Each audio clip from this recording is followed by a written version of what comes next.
আমরা এর আগে দেখেছি হেফাজতে ইসলামের পক্ষ থেকে শেখ হাসিনাকে কওমি জননী উপাধি দেওয়া হয়েছে, সে বিষয়ে আসলে কি বলবেন? আসলে যে কবি জননী যে বলা হয়েছিল, এটা তো তার মনের ভাষা ছিল না, একটা মুখের ভাষা ছিল। উনি তো আসলে ফেসিস্ট ছিল। এজন্য এই খুনি হাসিনার বিচার চাই এবং আওয়ামী লীগের পরিপূর্ণ বিচার চাইতেছি।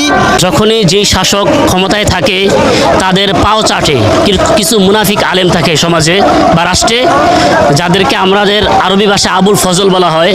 একটা সময় দ্বীনে এলাহি ভারতবর্ষে প্রচলন ছিল আকবরের শাসনামলে। ওই সময়ও আকবরের পাও চেটেছিল কিছু স্বার্থান্বেষী আলেম, যারা নিজেদের পেটের স্বার্থে, পেটের ধান্দার জন্য তারা এই শাসকদের পাটচারে গোলামি করে, মুনাফিকি করে। এই শাসকদেরকে খুশি করার জন্য, পাশাপাশি রাষ্ট্রীয় কোনো পদ পদবি পাওয়ার জন্য এরা এদেরকে খুশি করে থাকে। বিভিন্ন সুবিধা পেত এবং তারা সেই সুবিধার জন্য তাকে উপাধিটা দিয়েছিল। আমরা দেখেছি প্রায় কয়েক বছর আগে এই মাঠেই বলা হয়েছিল শেখ হাসিনাকে কওমি জননী, এখন ফ্যাসিস্ট বলা হচ্ছে। আসলে সে বিষয়ে কি বলবেন?